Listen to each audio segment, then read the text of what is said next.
guys, let's move on to the passing grades. Now, this is a little bit of a meteor group, as you would expect, right? A lot of different grades that we can give here: B's, C's, D's, all passing grades in Professor Mason's Big 12 class.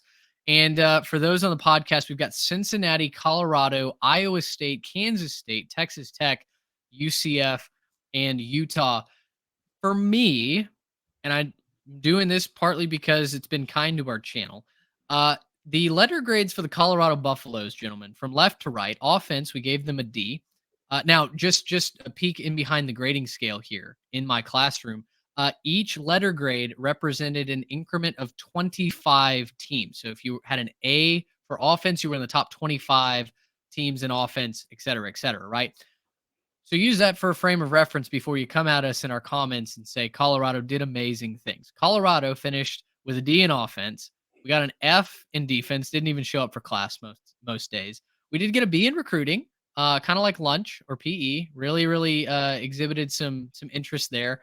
But then D on field results for overall a D letter grade. Now you could make an argument that if you don't show up to class, if you're half team at best most weeks, that you shouldn't get a passing grade. But guys, we pegged Colorado as a 4-8 team from the jump. And because that was such a grind for them to get there from a 1-win season the year previous, we've been very open with our praise of Dion, saying, hey, get rid of all the headlines, get rid of all the hype, get rid of the NIL deals and the flashy watches, and boil it down to what we did on the field. And there was legitimate progress.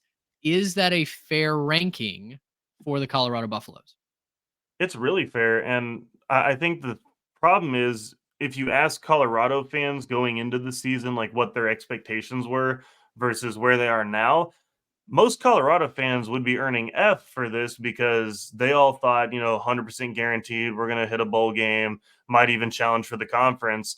And one of the first things we said when they hired Dion was he's probably going to help turn this thing around, but it's going to take some time. You don't take a 1-win team and then immediately turn them into a conference contender, especially with as many good teams as there were in the Pac 12 last year. We knew that.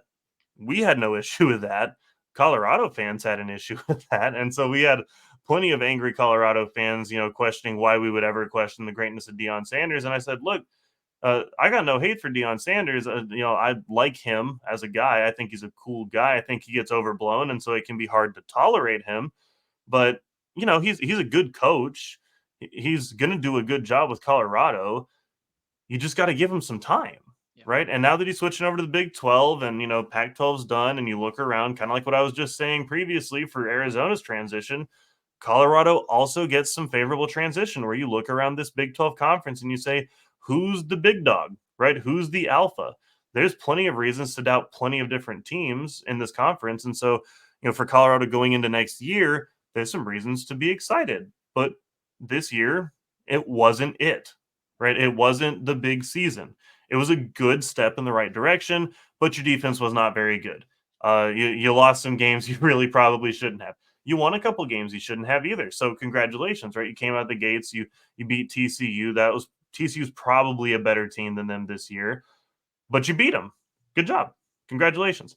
And so, for me, I look at Colorado and I say, look, at the end of the day, they did fine. They kind of barely passed, but they show promise, right? Yeah. This was a cellar dweller that all of a sudden looks like they could maybe compete in their new conference.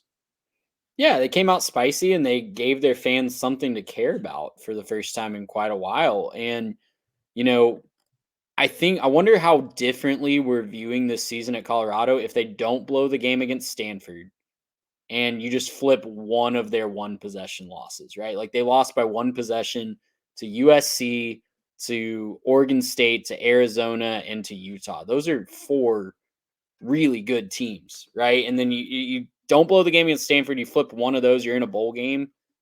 I think we're viewing this Colorado season much, much differently, and we're having a different conversation about Deion Sanders. But yeah, I think they're one of those teams that could fill the power vacuum in the Big 12. They still have a lot of recruiting hype.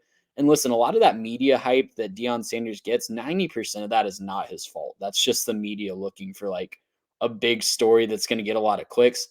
I don't blame him for that. I know he feeds into it a lot, and I know it's part of his recruiting pitch, but he can't help that. So I don't really dislike him for that. But it's an uphill battle at a place like Colorado. It's not a lot of people in the past have been able to win there. I know they had a lot of success in the 80s and 90s, but you know, whole history, it's been a very difficult place to win. So he's going to have to keep grinding.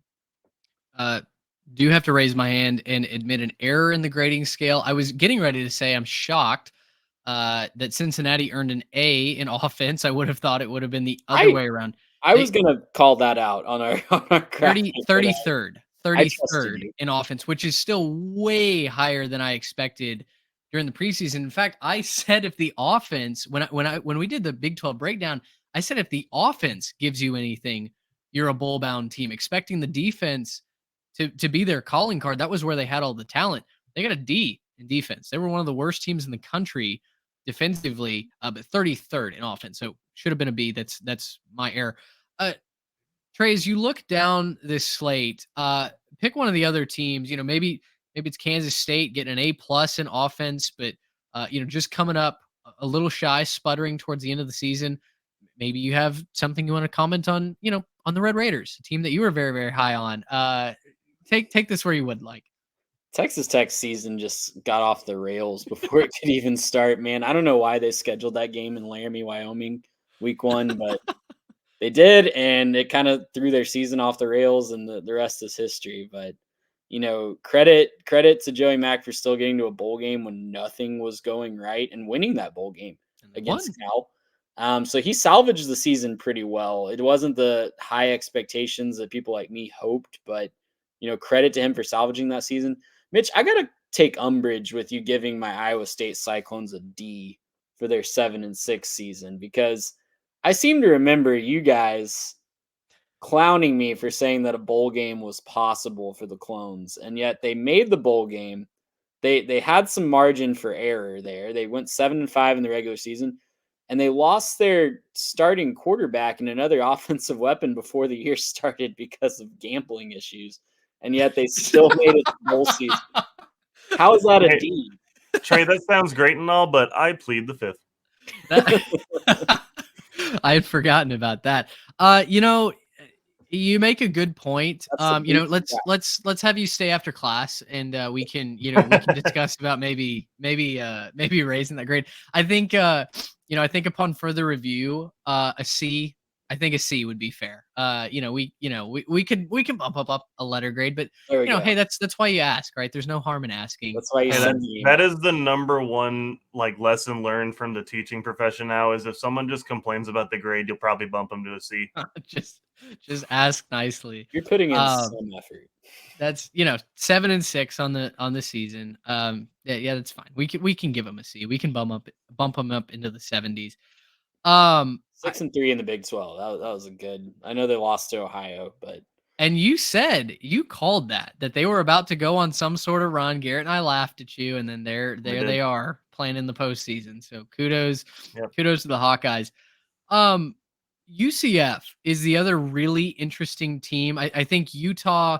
I don't know that we fully know what they were capable of. You got Cam Rising coming back for his 12th season of football this next year. So I'm really curious to see what a healthy Utes team is like. But for UCF, they're going to go from John Reese Plumlee to KJ Jefferson. Very mixed bag of results across the board. Elite offense, terrible defense. And the results were mixed, as you would expect. Just kind of very quickly, overview for UCF going into this next season. Are you confident with Jefferson at the helm? Where do they fit in this new Big 12? I mentioned this last week. I think Jefferson is the perfect quarterback for this offense. I think he's going to put up a lot of numbers, be really fun to watch. I don't know that that's going to mean more wins for UCF because I don't know that they've done enough to address the defense, and there's going to be a lot of teams that can score points on them. But I don't think KJ Jefferson will be the reason that they don't improve. I think he's going to be great.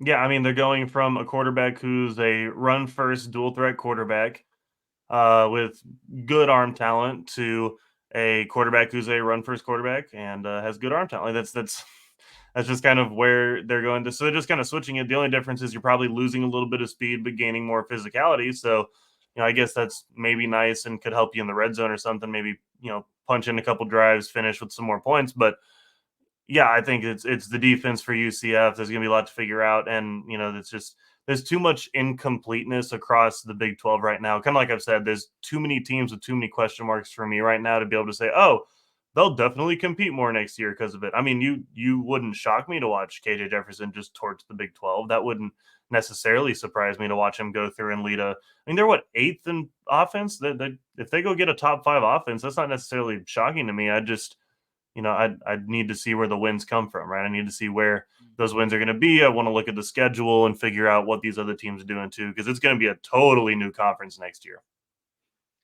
It absolutely is. I cannot wait to see the new pecking order in the Big 12. That is going to be one of the more fascinating storylines, I think, all year long. Gracious, how about that?